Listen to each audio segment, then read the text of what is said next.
What's up, Joe? How you guys doing? Yeah, shit's all center. Oh yeah, I figured I should do this from now on.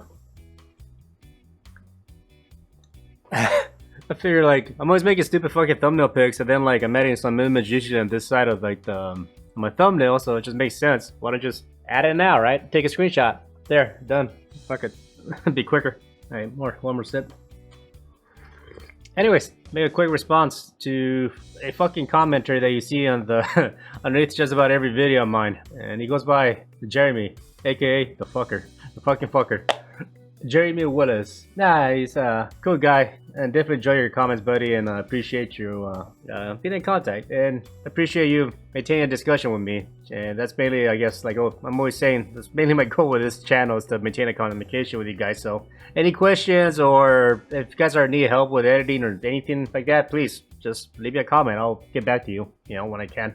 That being said, so Jeremy left a comment on a past video. He was kind of suggesting about maybe picking a unique scene of a movie and explaining what and how, behind it, like at least my perspective of it, about like, breaking down the ideas behind of a scene or something like that of a movie and so on and so forth, right? Alright, Jeremy, thanks for the comment. Now, if I come across a movie that I really like and like there's a particular part of it that I find interesting, then yeah, I'll definitely talk about it. I did that with The Mandalorian. Not necessarily like a scene breakdown, but like I really like what they did in the sense of how they filmed it. Using like video game software on Unreal Engine on a giant screen, so the background was mainly like a live screen. It was interesting to me, right? So stuff like that, yeah, I'll have no problem doing. But break it down in an individual scene, I'm not exactly sure if I can or if I will, to be honest. But something I want to talk about, and like maybe this could be more of a help, is basically how I do things, right? I guess the theory behind what I do when I'm editing something in particular for Paul, right? I guess the best example would be one of Paul's tech news intros that I did. I guess I'll do like a little background on like what went through my head, in the sense of like what I was thinking when I was editing, like how we plan things, why I do things, and also just importantly what I cut out. So maybe we can talk about that. So if that can be a help to you guys, then, or if you can find it interesting, then cool. So let's give that a try. Welcome back to Paul's Tech News, where all your looming existential fears are realized. We are making up for lost time this week, so hang on to those hats and glasses, make sure your restraints are secured, and prepare for re-entry. And yes, that could be twisted into a joke about procedures your mom is familiar with, but I find her position to be more akin to Intel's this week, who informed us that their recent performance has been quite unsatisfactory, earnings have slipped, and they'll have our money soon, they just need a little bit more time. But Intel isn't the only one who left us hanging in the past few days.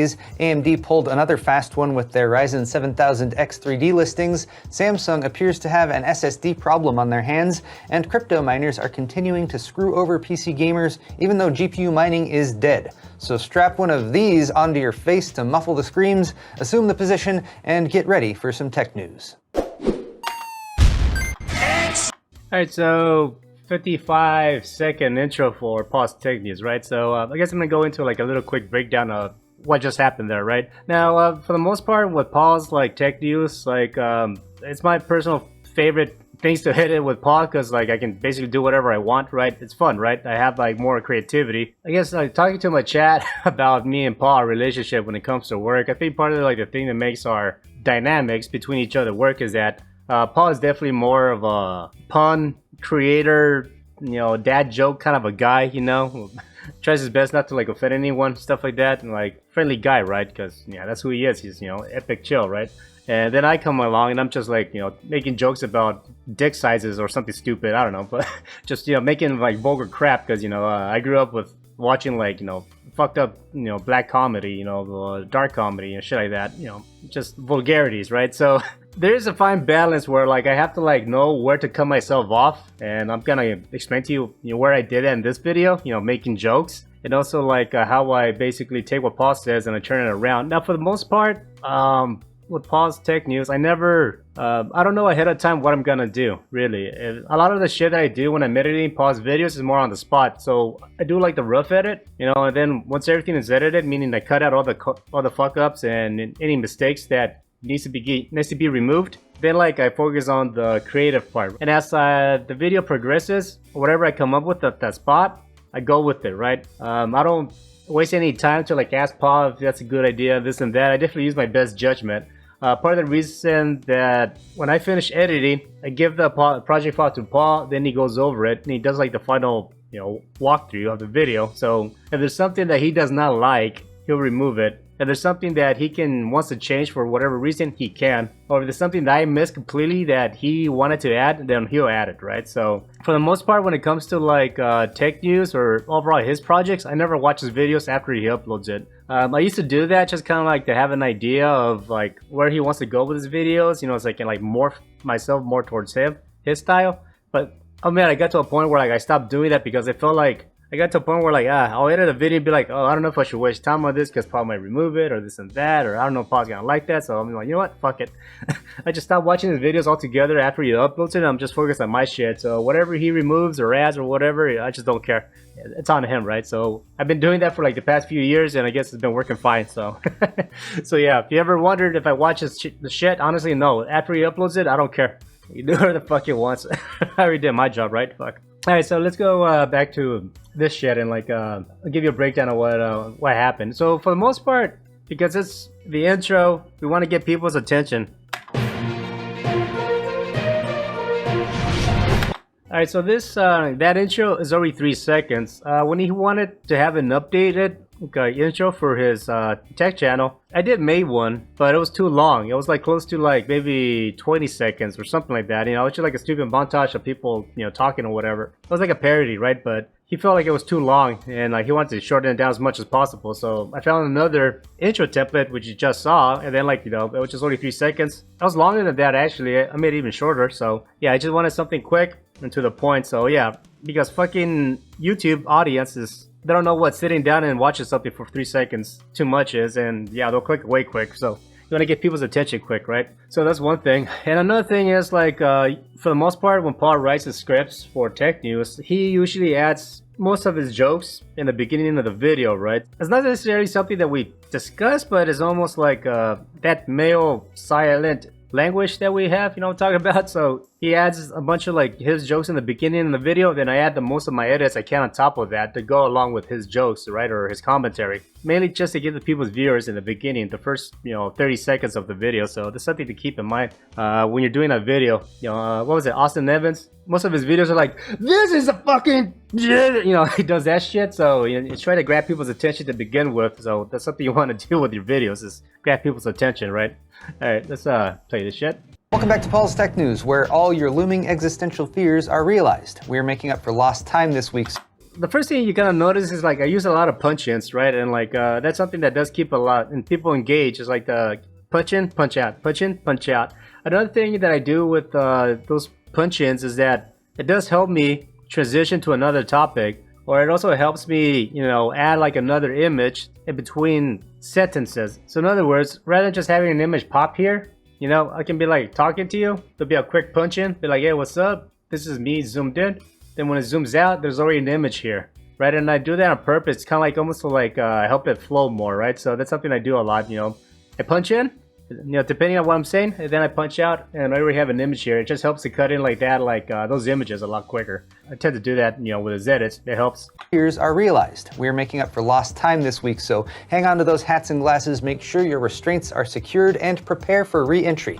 All right, now I totally wanted to add a sexual image or some kind of joke here, right? Like, but the thing is, like, obviously we're on the YouTube, so I don't want to get a chef flagged. Also, like, Paul's sense of humor is not to that extreme, right? So I don't want to do that. So that's where my fucking best judgment comes in. It's like I don't want to like add something that I know he was going to delete anyways, right? So I mean, what's the point of me adding something gross here? Also, there's no way of me where I can like add it without being too upfront of what it is, I mean, re-entry. I mean, obviously we can make a joke there, but I don't want to do that. So obviously, this is the parts where like I wanted to add something, but I didn't because I just knew Paul was going to delete it. So what's the point? And yes, that could be twisted into a joke. Okay, here's another thing. So Paul fucks around a lot making dad jokes. I mean, he's making his mom jokes. So I mean, after like the fucking 10th video. I mean, I really don't know. So this is just me just giving Paul a hard time. So that's something I do a lot also in his videos, because, you know, we have like that friendly banter between us through the video. Hearing Paul say like the same mom joke after a while, so I'm just like, okay, well, I'm sure if I feel it, then I'm sure like the audience feels it. So, you know, I add that, and, you know, for the most part, people get it. But Intel isn't the only one who left us hanging in the past few days. AMD pulled another fast one with their Ryzen 7000 X3D listings. Samsung appears to have an SSD problem.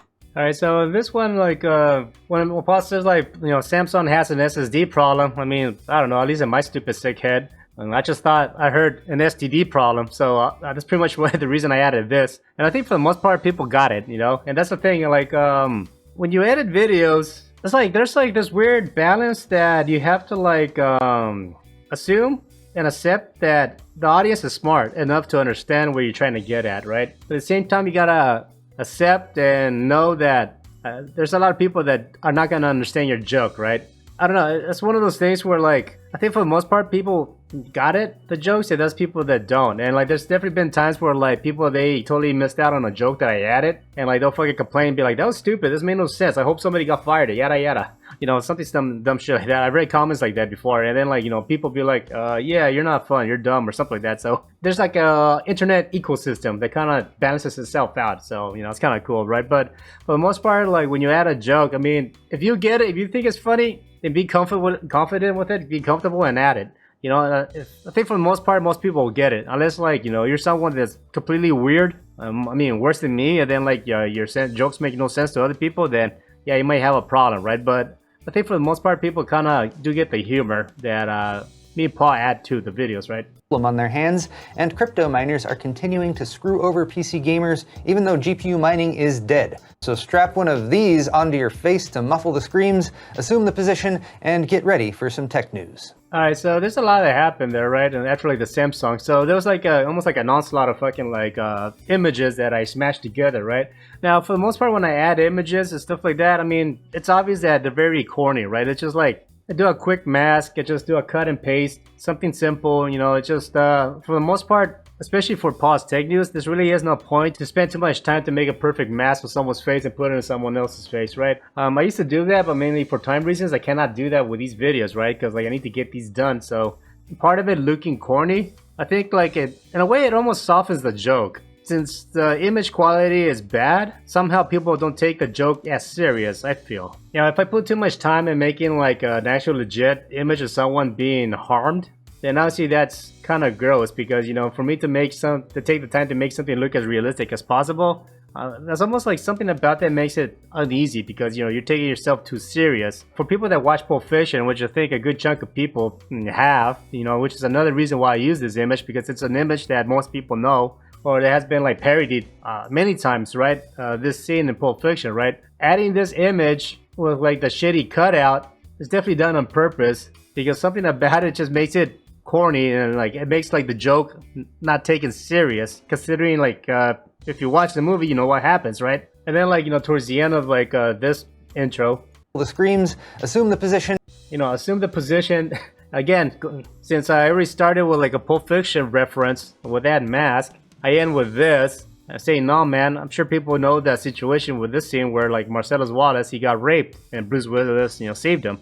Yeah, it's a fucked up scene, but that's a thing about making jokes. I feel when it comes to the internet, when it comes to extremes, the internet knows about it. You know, I mean, which is funny because speaking about Jeremy, the one that gave me this the idea for this topic, you know, that son of a bitch, he told me about the fucking jar man, or the one guy that like, you know, shoved the mason jar up his ass and then it broke.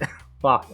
Anyways, when it comes to extremes, the internet are familiar with it, right? So there's no secret that there's a lot of gross shit on the internet, right? Tinkering with that fact, especially with pause videos, like you know, going to that extreme of like a joke, you're tinkering with people's discomfort levels. I mean, kind of think of like when you go to a comedy show, you know, for the most part, people are proper. They talk to each other in a certain way, right? And then you go to a comedy club, somebody goes up on stage, and in a situation where, you know, for the most part, people are like in their best behavior, maybe they're on a date or they don't say anything. Yeah, some guy go up on stage or a girl going up saying like some like taboo topic, some shit raunchy, using bad words, right? So that social awkwardness where, you know, you're not fully expecting that, because you know, if people are so like conditioned to act a certain way in public, and I think that discomfort is what makes people laugh, depending on how you deliver it. And that's another thing, delivery. I've been doing this for a while, and like, you know, I have my own sense of humor, so I guess there's like a lot of things that I do that I don't realize, but seeing this part,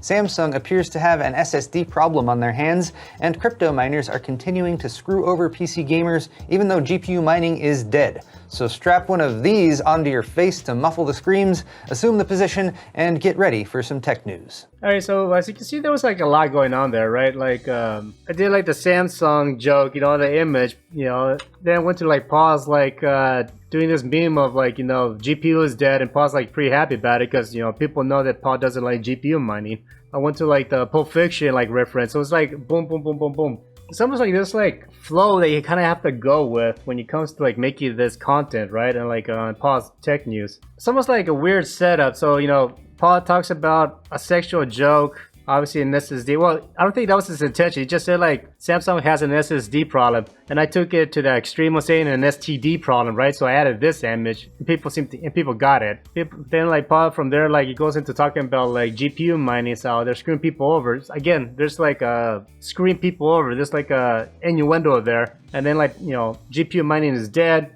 I added like this image. All right, you know, people get it. That's another thing. You gotta take like almost like internet references that people understand, and then you kind of like make it your own. Paul, like, this is one of his news that looks stupid as fuck, but Paul refers to it as almost like again, another like some kind of like a BDSM. So, you know, there still is that like underlying sexual innuendo shit going on. Continuing that base topic of sexual innuendo, so I use this scene because everybody knows about this scene, so there's that, you know, extreme sexual innuendo joke going on. Then again, I ended with this because we only know what happened, so it's like the aftermath of what we just saw, right? The previous scene where like that guy wearing like the VR mask, and this is the result, right? We know what happened in this particular scene, you know, because Marcelo was pissed off, he got raped and he shot the guy in the stomach, and then like it ends with that. Yeah, it's where am I going? Fuck, this video is going long. All right, so I want to end the video because I don't want to make this too long. This is my theory, and this is what I do, and this is what I find funny, right? And like just with anything, you kind of have to know what limits are within your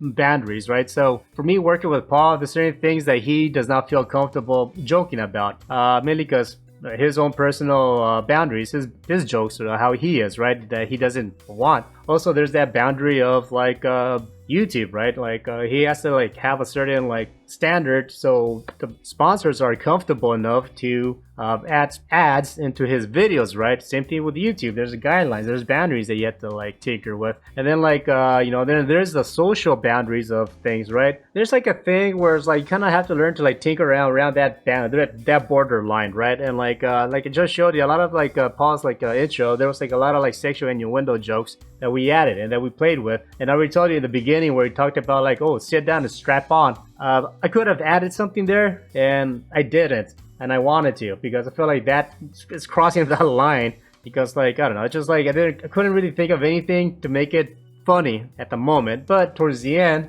again, it just shows you how kind of gross society is. Like, you know, people wearing a mask. I made the Pulp Fiction reference and this and that. For the most part, people enjoyed that, even though it's like a pretty gross, violent scene of someone being raped, a guy. And you know, that's like terrible, right? I mean, that's what I'm saying. That's like this weird like social thing you kind of have to like understand about your audience, or just the general audience as well, and then you kind of tinker with that, right? Doesn't make it better or worse. I mean, I'm not a moral police, but it's just something that you kind of have to like learn to deal with. If you go too much in the extreme, say if I was to show like someone wearing a strap on, or I don't know, maybe like, you know, the part in like say 7 where the guy wore like the dagger, you know, where he killed the prostitute, you know, that's extreme, right? That's pretty fucked up. But I think the reason why the Pulp Fiction reference is more acceptable, even though like Marcellus Wallace got, you know, raped in that situation, is because people know the ending where Marcellus Wallace got his revenge, right? So it's almost like a relief that you know what happened, because even though it was a terrible scene, the ending was a result that's more, makes you at ease. You know, Marcellus, you know, shot his fucking rapist and he tortures him to death. Knowing that fact of the movie, I guess it makes it more comfortable. You know, saying how weird it is, you know, when I break it down, it's kind of gross in a way, right? But again, it's just kind of how it is, and like I don't know, it's one of the reasons why I like what I do. It's like for like 10 minutes or for that moment, in a way, I'm shifting your perspective, or I'm making you laugh, making you uneasy, making you joke, or making you think. It's almost like a form of mind control. I'm fucking with you, and you know, I'm fucking with people in that sense, in that few minutes of their day. And I don't know, it's something I enjoy about doing what I do. It's just like, it's almost like a form of mind control, manipulation, you know? I got you, motherfuckers, right? So I don't know, like I said, like, that's pretty much the breakdown of that intro, like, what's my thought pattern, right? So, I don't know. Sorry, I think this video was kind of long, but I mean, if you guys like this kind of shit, and let me know, then I could probably do more videos like this, you know, and like, in particular with tech news, because I mean, there's a lot of like, of myself that I add in those videos, and I can break down things of why I did what I did and stuff like that, and also I can show you how I did certain things, which I have done in the past, like tutorials on how I edit certain situations or in past tech news. But yeah, let me know what you guys think if you like this idea, and yeah, Jeremy, thank you for the suggestion. I appreciate it. I hope this answers you or helps out in a way. So yeah, see you guys next time. Really appreciate it. Peace.